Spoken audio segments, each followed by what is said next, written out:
ప్రతి వారికి ఈ శ్లోకం నోటికి రావాలి, తప్పులు లేకుండా చదవాలి. ఇందులో ఒక గమ్మత్తుంది ఆ శ్లోకంలో. ఆ శ్లోకంలో అక్షరాలు మారాయా వ్యతిరిక్త అర్థాలు వస్తాయి.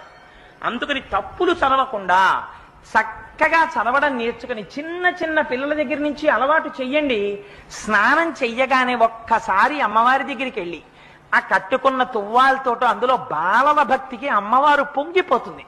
కూర్చుని అమ్మా శరజ్యోత్స్నా సుక్తాం శశియుత జటాజూటమకుటాం వరత్రా సత్రాన స్ఫటిక ఘుటికా పుస్తకరాం సకృన్నత్వా నత్వా కథమివ సతాం సన్నిదదతే మధుక్షీరద్రాక్షా మధురి మధురీణా ఫణితయః అని రోజు అది చదవడం నేర్పండి.